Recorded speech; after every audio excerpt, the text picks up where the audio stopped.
In this video, I want to show you how to sell high-level course offers inside of a funnel. There's some specific terminology I'm using there because you can sell courses and communities in a variety of different ways. And the core way of selling them is inside of what's called an offer, which I've already shown how to create. I'm going to link several videos down below in the description, kind of a video chain for you to continue your video watching journey here after you watch this one or before. Go ahead and watch those and come back.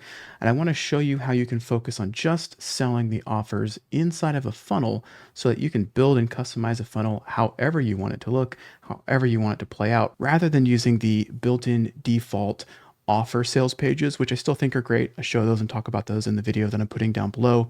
But I want to correct one thing that I showed in that other video. And I'm going to link this video in a pinned comment in that video because I realized I made a slight mistake. When I was setting up the funnel for that video and I was setting up my automations, I said that in order to grant access to the offer, you couldn't do it by just selling the offer. That's technically true, and I'm going to walk you through this. It's important. It's technically true that just selling the offer product, even though it's an offer, does not grant access to the offer automatically. You have to do one more step in the product setup so that you do not even have to make an automation at all, unless you wanted to do some other stuff like tag the user, things like that. So I'm going to walk you through the process of adding an offer to a funnel so that you can sell it. I'm going to show you that setting you have to turn on. I'm going to show you a couple little tweaks inside of automations. I'm going to link the video down below in the description where you can see how to set up your product offers, aka course offers and or community offers. But here's the gist of it. You go to courses, you go to products. This is where you're going to create your course. Then you're going to go to courses offers. This is where you're going to create the quote product that your course is attached to, the product that you can sell. So in our case here, let's go with our standalone course offer. Pretty much none of the information that I put in here except for the price, and even the price.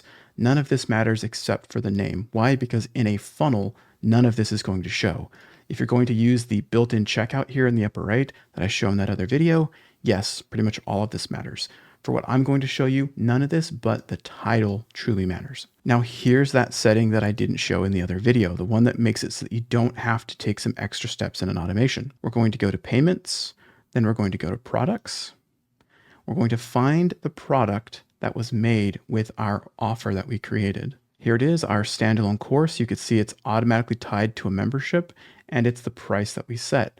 I can click into this, however, and I can adjust the title here if I wanted to. Again, I know I told you that's the only thing that mattered, but you can adjust it here. I can enter a description, but here's the key.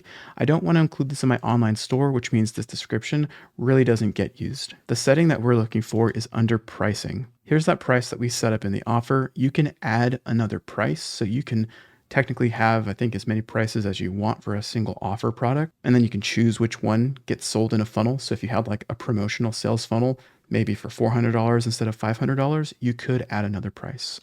But here's that setting. If I click on the price option, buried here under additional options, you can toggle on that you want this to give a membership offer. I think this is a terrible interface. It's pretty much exactly why I forgot about it. I was poking around in here recording my other video and I realized, oh, there it is. So you have to turn that on. It doesn't even say anything other than membership offer, and it's located only under the price, which I think is fascinating. But we'll turn that on, and then you select the membership offer that you want to go along with this price. So at this price, I want to offer my course, my standalone course offer. And what's interesting is you can actually tie in multiple offers. So I think this whole interface is a little bit confusing, and I wouldn't be surprised if sometime in the future it gets improved or at least clarified or changed. But for now, if I turn this on and I select the membership offer, and then I can scroll down and I can change this to a digital product if I want to. Doesn't really matter for funnels, but let's do that. I'll click save. Now I'm going to go to sites and I'm going to go to funnels. And if you watched my two other videos, again, I've linked those down below. One of them shows you all about funnel basics. So I'm not going to walk through how to set that up. The funnel basics, I highly recommend you watch that video if you're learning how to set up funnels inside of HighLevel. And the other video is the one where we used our standalone course funnel. We built this and we assigned a product to our checkout. That is something I will clarify in this video. I won't make you go watch another one to learn it. Remember that you can have multiple steps in a funnel, but your product only gets added to the step that you're selling something in. So that's going to be a checkout form, like your checkout page, or wherever you're embedding a checkout form, or an upsell page where maybe a one-click button upsell sells a product. So in this example here, our standalone course checkout, under products, I've added my standalone course. And if I click these three dots, here's where I can edit this.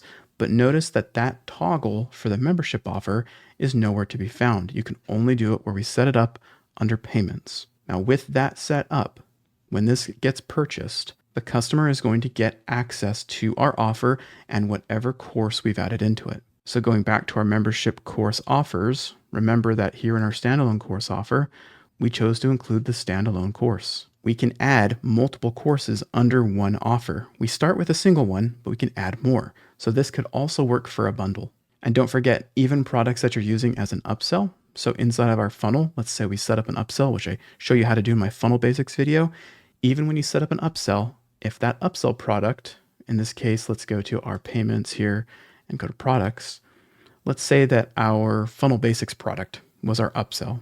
Even this product under pricing would have to have the membership offer turned on in order for them to get granted access to the specific membership offer that's tied to the upsell. So this is a pretty important toggle here, unless, now this is the key, unless inside of our automations, we create an automation that covers it. For example, in my previous video, this is the exact automation that I used. An order submit trigger for the standalone course product. When an order is submitted for the standalone course product, grant access to the offer. This is entirely unnecessary when you turn on that toggle. Now, technically, if you still want an automation where you can tag the user and things like that, which I was showing you in my previous video, how you can click here, you can add a tag and tag the user having bought the thing, etc. Well, instead, let's change our trigger here. Let's say that our trigger was that they got access to an offer. Offer access was granted. And let's say that that offer was our standalone course offer, because with that toggle on under that price point for that product, that happened. Well, in this case, now we can simply come in and tag the user whatever we wanted to. And then from there, maybe we send them an email, maybe we onboard them, maybe we put in a wait condition and build out an email enrollment series. Okay, so when you combine everything in this video with my other two videos where I show how to set up funnels and I show how to create courses and offers, do you need to turn that toggle on? Well, no, because really you're probably going to want an automation anyway. So it's up to you. Do you want your trigger to be the order was submitted? If so, grant access to the offer, add a tag or email them, whatever you want to do. If you want the automation to be triggered by access to this product was granted, well, then you just toggle on that option under the prices and you build your automation. I think you just have to think about this logically on how you want to set your automation up and on how you might be granting access to an offer. So for example, if you're going to manually grant access to an offer, then it's going to trigger that automation that's triggered by being granted access to that offer. If you just want your automation to trigger off of the sale of a product, then you wouldn't toggle that on and you would let the automation be triggered by the sale and then grant access to the offer. I hope you can see the distinction there. It's kind of subtle, but I think, again, that's the complexity of HighLevel. They give you so many different options and different ways of doing things. So hopefully that clarifies what I said in that previous video. I realized after I did it, what I technically said was true, but there is this other way of doing it as well. And there is no right or wrong here. It's just how you want to proceed with giving access to the offer and creating an automation. All right, so if you haven't watched my funnel basics video yet for HighLevel, I highly recommend you check it out here. And I'm going to include some other links down below in the description for videos on how to set up your offers, as well as how to customize the rest of your funnel. Definitely look for those down below.